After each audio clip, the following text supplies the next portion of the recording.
This is the Canadian Pacific H-1a Hudson from Rapido Trains. I got this while on my trip seeing my friend in Milwaukee at Hiawatha Hobbies. This Loco was one on my radar, one of those that I would like to have, but wasn't really any rush for. While I was browsing, I found it at the bottom of the display case, and asked to see it when one of the employees was opening a case for my friend. Needless to say, my wallet was a lot lighter, and I was walking out with it. If you are interested in this model, there are still some at retailers for about $600 for the DCC and sound version. Now, the Canadian Pacific's H-1As started their career rolling out of the Montreal Locomotive Works in 1929, with a set of 10 numbers being 2800 to 2809. The H-1Bs came out in another batch of 10 the following year, being 2810 to 2819. Now, as for their career themselves, the H-1's career were used mostly for the Canadian Pacific mainline passenger service. Once the streamlined Hudsons came out around 1937, the H-1s were moved to secondary passenger service. By the time the 1950s rolled around, dieselization started taking over the passenger service for the Canadian Pacific. Over time, the locomotives were moved from mainline service to commuter trains or freight service, with eventually retiring and scrapping around 1957. There is one example left, being the H-1B 2816, the Empress, just recently being restored and having a tour from Canada to Mexico in 2004. Now, the packaging for the locomotive is in a really large box. Outside the box is an outer sleeve.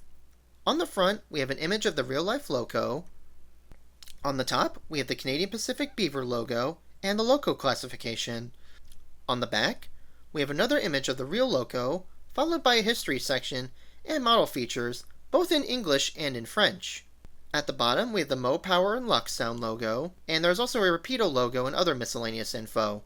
On the sides, we have the icons of Canadian Steam and Rapido trains, and the website in silver, both in English and in French. Now, to get to the box, simply just slide off the sleeve.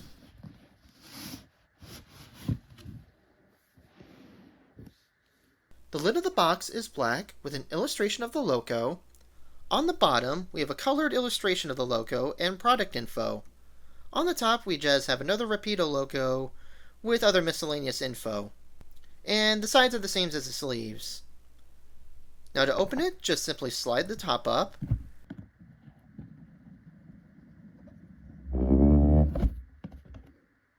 And inside the box, we have a foam cover top with the manual, which, as a side note, one thing I liked about the manual is that Rapido has a sense of humor.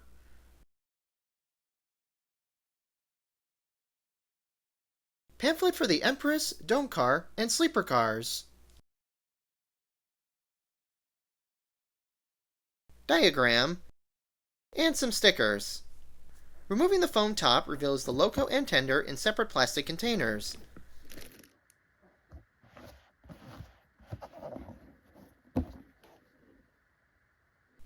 The indents contain a bag with a rod screwdriver and a different smokestack.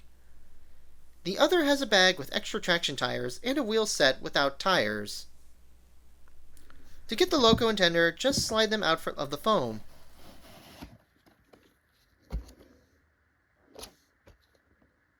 Then slide them out of the box.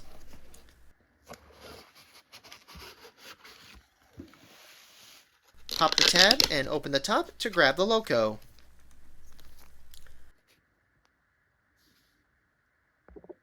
Now, to connect the Loco and tender is done a unique way I haven't seen before. You simply slide the connector pins from the Loco to the tender, and once clicked together, they will not separate until you pull them apart. It's a really easy and sturdy way of connecting.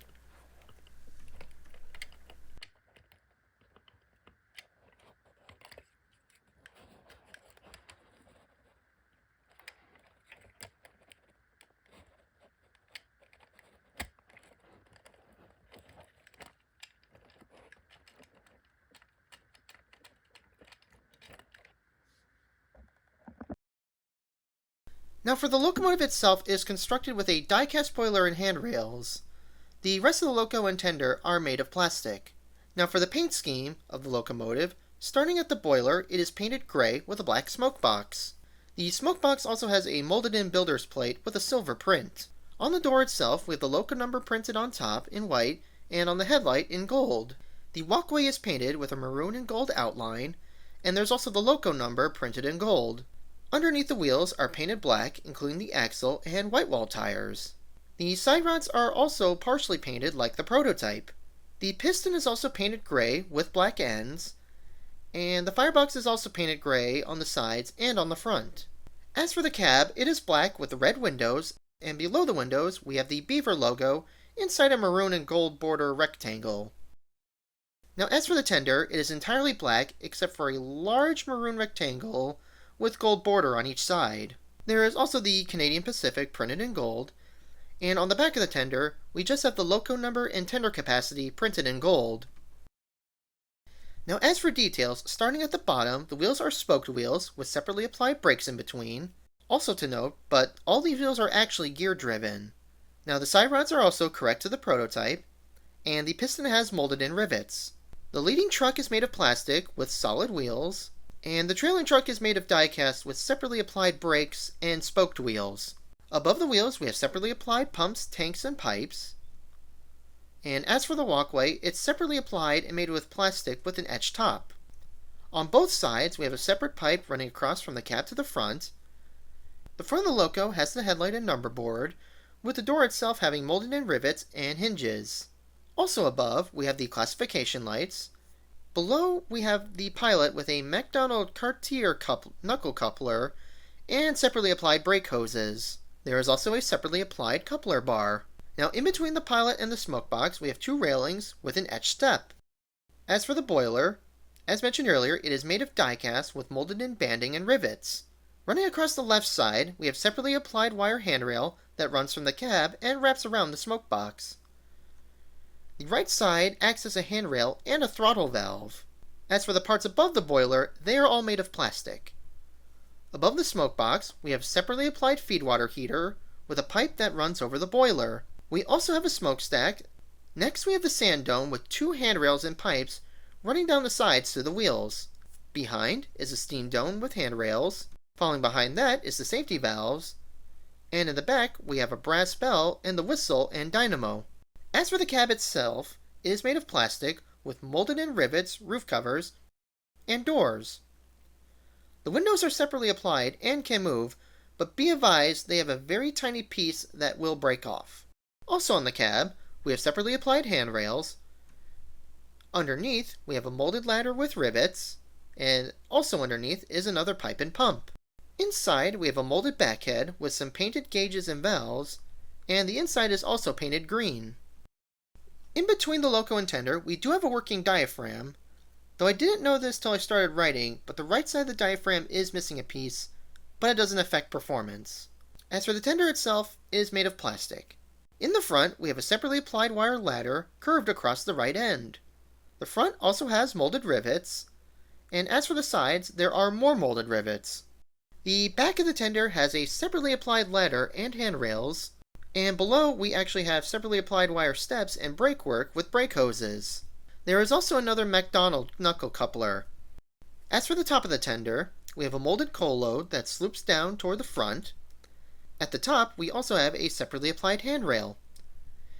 In the back of the deck, we have molded rivets with separately applied handrails and water hatches. Underneath the tender, we have plastic trucks with molded in detail, and the wheels pick up power through metal tabs on the inside. Also underneath, we have some more separately applied brake work. Now this loco is equipped with a Lock Sound 5 decoder and a Mo power capacitor. For the sounds, the loco includes 4 whistles,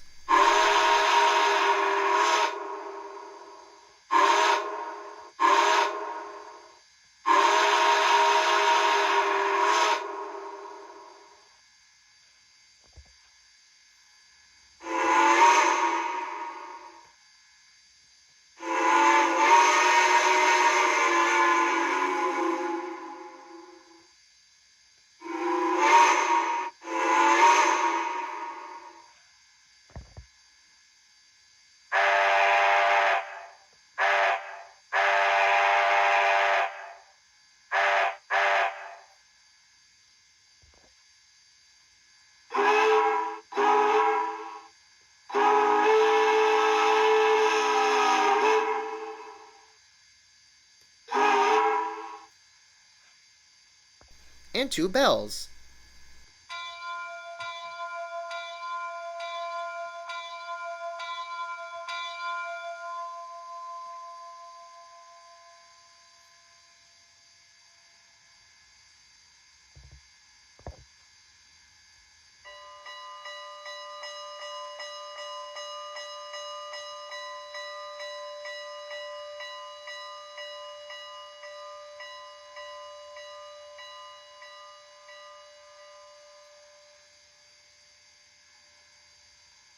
For lighting, we have the headlight,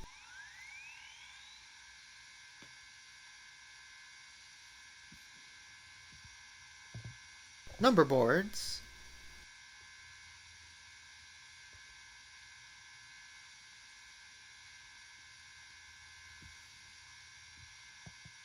the classification lights, which can either be white or green,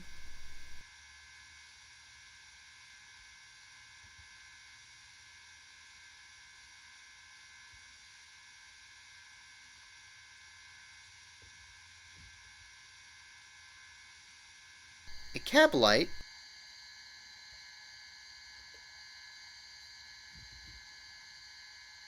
firebox glow,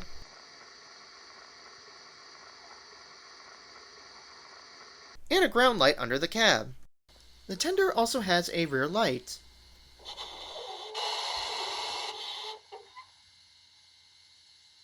The moped capacitor can give the locomotive about 10 seconds of extra power.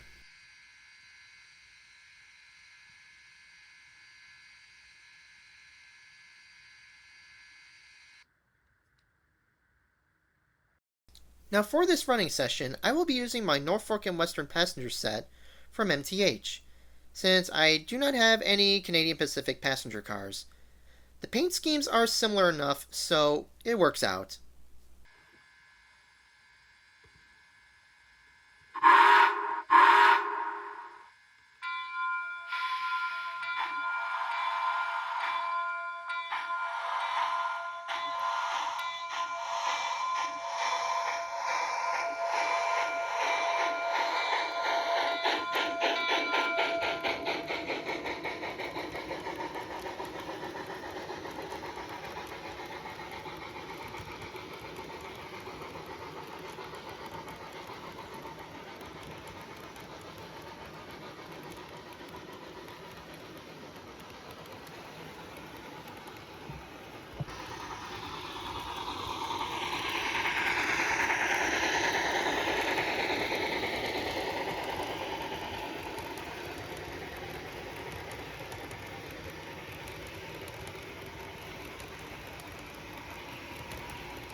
And that was the H-1A from Rapido Trains, and is a very great model.